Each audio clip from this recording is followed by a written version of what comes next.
नमस्कार मंडळी. क्रोशे कट्ट्यावर आपलं स्वागत आहे. माझ्या मुलीकडे मांजराची 2 गोंडस खेळकर पिल्लं आहेत. त्यांना खेळायला म्हणून मी एक छोटासा क्रोशेचा उंदीर विणला आहे. दोघांना तो खूपच आवडलाय, म्हणून आज आपण अजून एक उंदीर विणूया. हा छोटासा उंदीर विणायला अगदी सोपा आहे. तो विणायला मी वापरणार आहे 4 प्लाय सुती धागा, साधारणपणे 150 ग्रॅम, डोळ्यांसाठी थोडासा काळ्या रंगाचा धागा, आत भरण्यासाठी थोडासा कापूस, 3.5 मिलीमीटर मापाचा क्रोशे हूक, फिनिशिंगच्या कामासाठी छोट्या मापाचा क्रोशे हूक आणि कात्री. धाग्याला स्लिप नॉट घालूया. आता 2 साखळी टाके विणूया. हे असे. आता हूकपासून दुसऱ्या टाक्याच्या पाठीमागच्या लूपमध्ये हूक घालूया आणि एक सिंगल क्रोशे विणूया. त्याच लूपमध्ये अजून 5 सिंगल क्रोशे विणूया.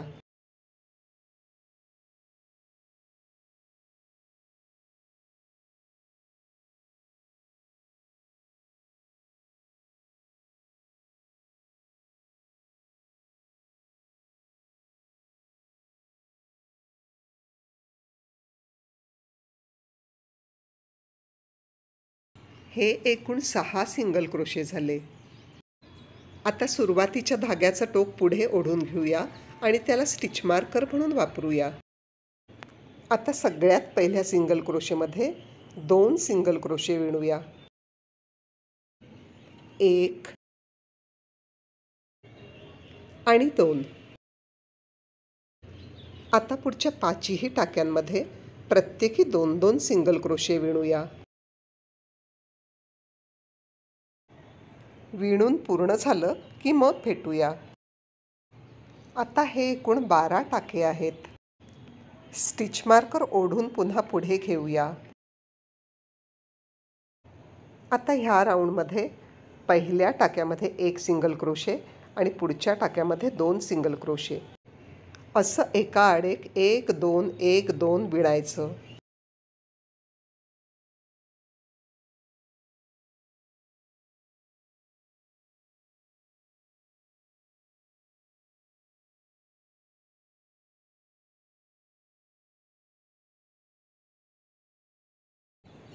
ही राऊंड विणून पूर्ण करूया आणि मग भेटूया. आता हे एकूण 18 टाके आहेत. स्टिच मार्कर ओढून पुढे घेऊया. आता पहिल्या 2 टाक्यांमध्ये प्रत्येकी 1-1 सिंगल क्रोशे विणूया आणि तिसऱ्या टाक्यामध्ये 2 सिंगल क्रोशे विणूया.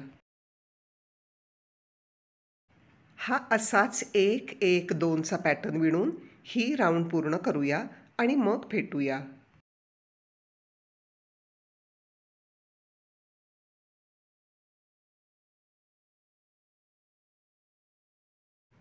चौथ्या राऊंडच्या शेवटी हे एकूण 24 टाके आहेत. स्टिच मार्कर ओढून पुढे घेऊया. आता प्रत्येक टाक्यामध्ये 1-1 सिंगल क्रोशे विणून पुढच्या 2 राऊंड्स म्हणजे 5वी आणि 6वी राऊंड विणून पूर्ण करूया.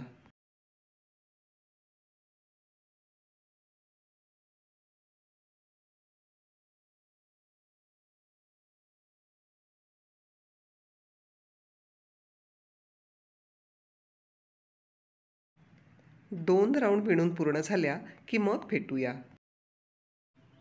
हा बघा, खोलगट वाटीसारखा आकार तयार झाला. स्टिच मार्कर ओढून पुढे घेऊया. आता ह्या 7व्या राऊंडमध्ये आपण टाके कमी करणार आहोत. पहिल्या 2 टाक्यांमध्ये प्रत्येकी 1-1 सिंगल क्रोशे विणायचा आणि पुढच्या 2 टाक्यांचा 1 टाका करायचा. 1 आणि 2. पुढच्या 2 टाक्यांचा 1 टाका करताना फक्त बाहेरच्या लूपमध्येच हूक घालायचा आहे.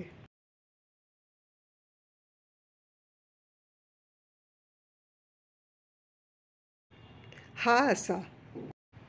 हुकवर धाग्याचा वेढा घेऊन दोन्ही लूपमधून एकदम एक लूप ओढून घेऊया. हे असं. आता एक सिंगल क्रोशे विणूया. हा 2चा 1 टाका झाला. आता पुढे असाच दर 2 टाक्यांनंतर 1 टाका कमी करायचा.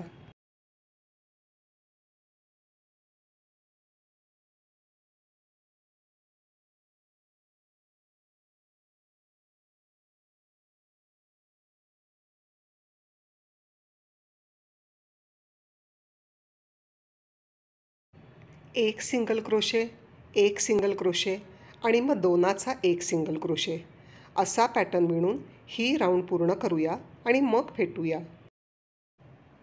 7व्या राऊंडच्या शेवटी हे एकूण 18 टाके आहेत. स्टिच मार्कर ओढून पुढे घेऊया.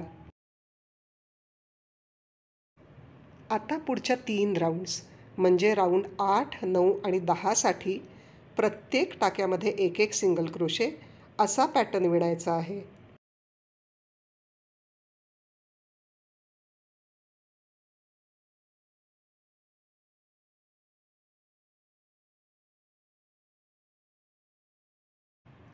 तीन राऊंड्स विणून पूर्ण करूया आणि मग फेटूया. 11व्या राऊंडमध्ये कान विणायचे आहेत आणि त्याचबरोबर टाकेही कमी करायचे आहेत. आता स्टिच मार्कर नाही लावला तरी चालेल. पहिल्या 4 टाक्यांच्या फक्त बाहेरच्या लूप्समध्ये विणायचं आहे. पहिल्या टाक्याच्या बाहेरच्या लूपमध्ये एक सिंगल क्रोशे, 2 डबल क्रोशे आणि पुन्हा एक सिंगल क्रोशे असे 4 टाके विणूया.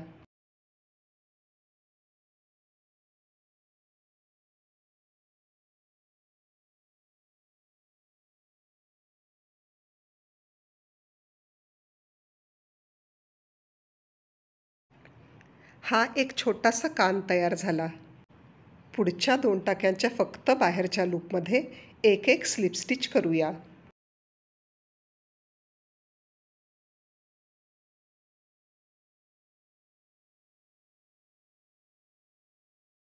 आता पुढच्या टाक्याच्या बाहेरच्या लूपमध्ये एक सिंगल क्रोशे, 2 डबल क्रोशे आणि पुन्हा एक सिंगल क्रोशे असे 4 टाके विणूया.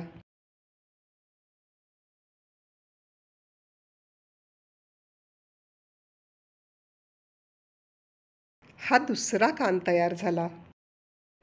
पुढच्या 3 टाक्यांमध्ये प्रत्येकी एक एक सिंगल क्रोशे विणूया. नेहमीप्रमाणे दोन्ही लूप्समधून हुक घालूया.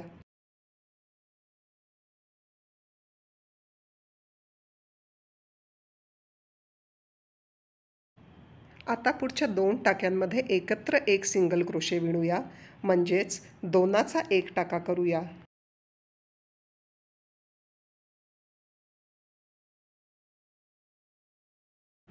पुढच्या 7 टाक्यांमध्ये प्रत्येकी एक एक सिंगल क्रोशे विणूया.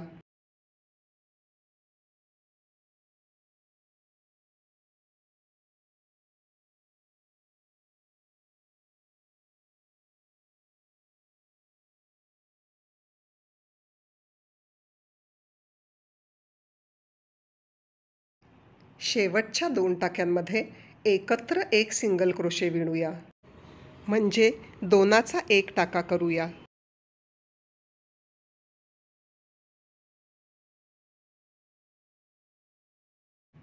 हे बघा, हे छोटेसे 2 कान विणून तयार झाले.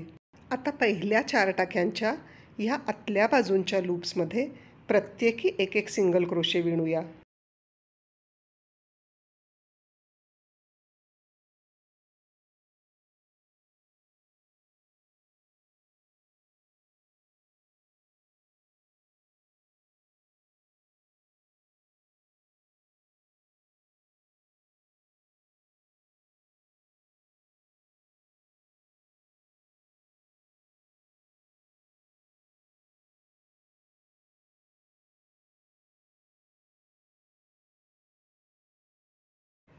आता पुढच्या 2 टाक्यांमध्ये नेहमीप्रमाणे म्हणजे दोन्ही लूप्समध्ये हुक घालून एक एक सिंगल क्रोशे विणूया.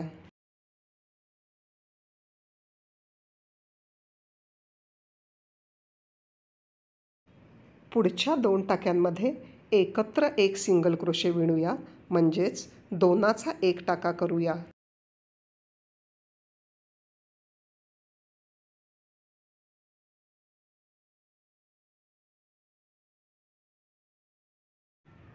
पुढच्या 6 टाक्यांमध्ये प्रत्येकी एक एक सिंगल क्रोशे विणूया.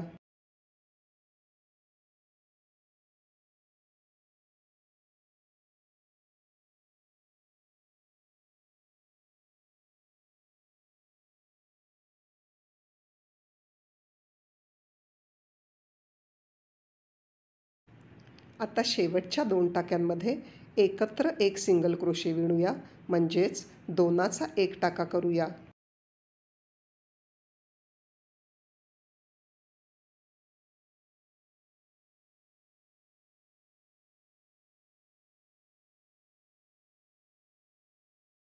बाराव्या राऊंडच्या शेवटी एकूण 14 टाके आहेत. 13व्या राऊंडमध्ये पहिल्या 5 टाक्यांमध्ये प्रत्येकी एक एक सिंगल क्रोशे विणूया.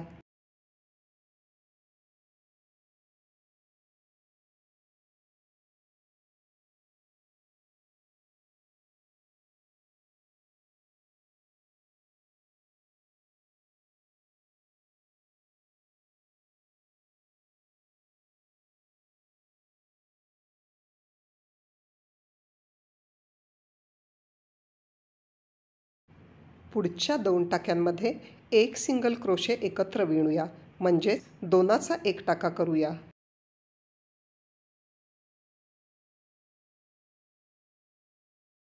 पुढच्या 5 टाक्यांमध्ये प्रत्येकी एक एक सिंगल क्रोशे विणूया.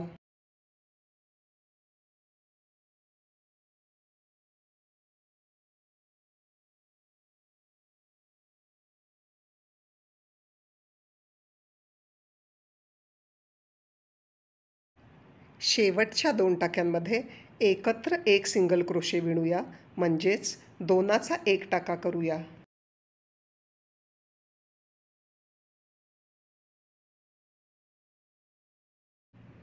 तेराव्या राऊंडच्या शेवटी आता 12 टाके उरले आहेत. आता ह्या पोकळीमध्ये व्यवस्थित कापूस भरूया.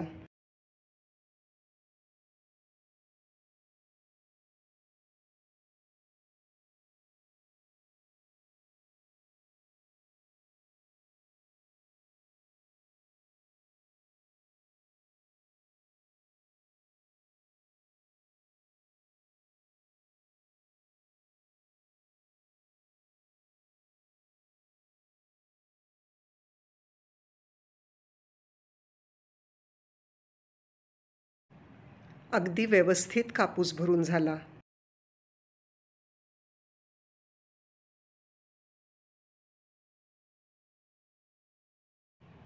आता ह्या 14व्या राऊंडमध्ये प्रत्येक 2 टाक्यांमध्ये एकत्र एक सिंगल क्रोशे विणूया.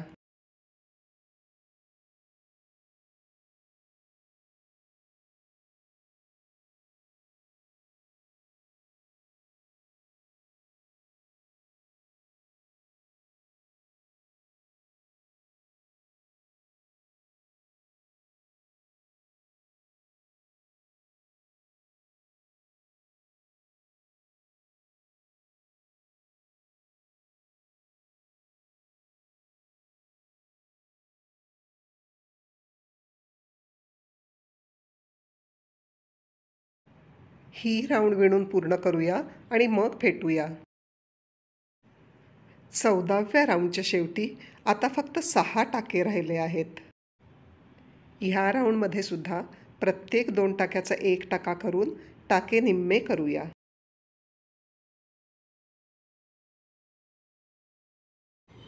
टाके जर खूप घट्ट वाटत असतील तर जरा लहान मापाचा हुक वापरून पहा.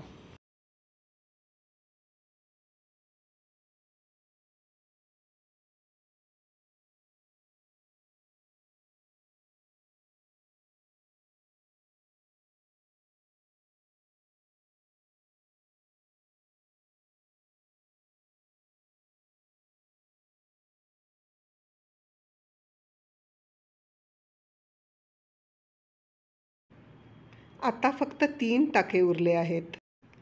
आता हुक काढून घेऊया आणि धागा जवळजवळ 2 मीटर लांब ओढून घेऊया.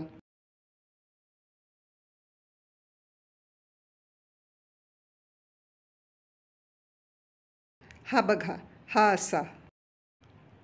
छोट्या मापाचा हुक वापरून ह्या उरलेल्या तीनही टाक्यांमधून हा लांब धागा काळजीपूर्वक ओढून घेऊया. तुम्हाला हवं तर मोठी सुई वापरून सुद्धा तुम्ही हे करू शकता.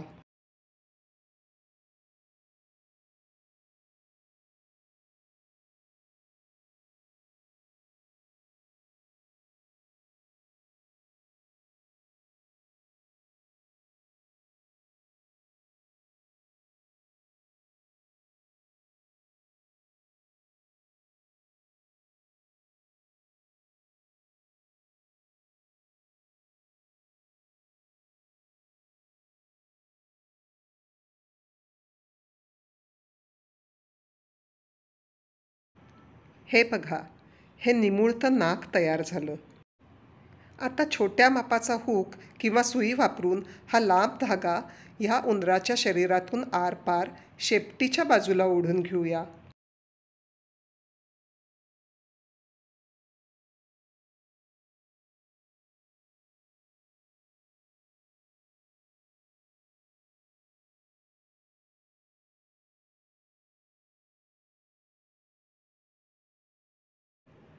आता शेपूट विणूया. धाग्याच्या खालच्या टाक्यामध्ये हुक घालून धाग्याचा एक लूप ओढून घेऊया. आता 26 साखळी टाके विणूया.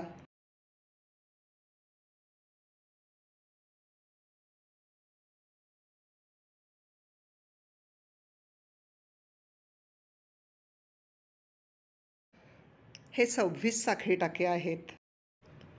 आता हुकपासून दुसऱ्या टाक्याच्या पाठीमागच्या लूपमध्ये विणायला सुरुवात करूया आणि प्रत्येक टाक्यामध्ये 2-2 सिंगल क्रोशे विणूया.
ही पहा, ह्या शेपटाची अशी गोल गुंडाळी बनायला सुरुवात झाली.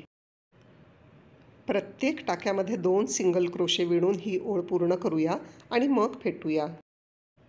ही बघा, उंदराची ही शेपटी तयार झाली. आता ह्या शेपटीच्या तळाला एक स्लिप स्टिच करूया.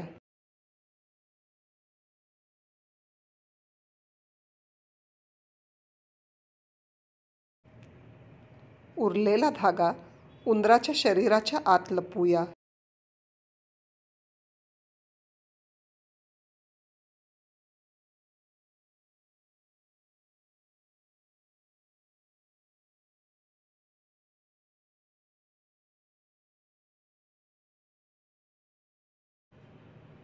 जास्तीचा धागा कापून टाकूया.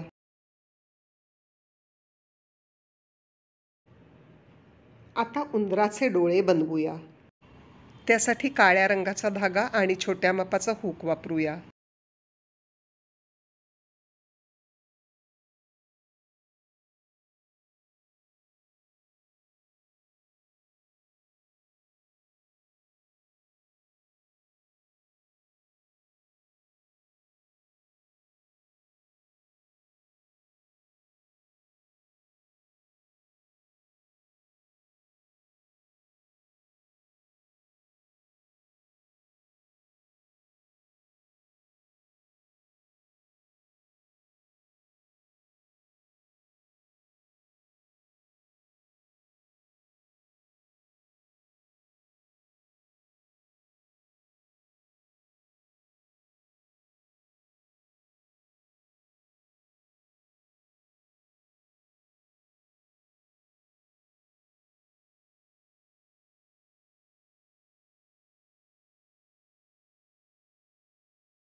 आता असाच दुसरा डोळा बनवूया. हा बघा, हा छोटासा उंदीर विणून तयार झाला. हा छोटासा उंदीर तुम्हाला कसा वाटला ते मला कॉमेंट करून नक्की कळवा. व्हिडिओ आवडला असला तर जरूर लाईक आणि शेअर करा. चॅनेलला सबस्क्राईब करून बेल आयकॉन दाबायलाही विसरू नका. लवकरच भेटूया पुढच्या एका नव्या व्हिडिओमध्ये. हॅपी क्रोशेइंग.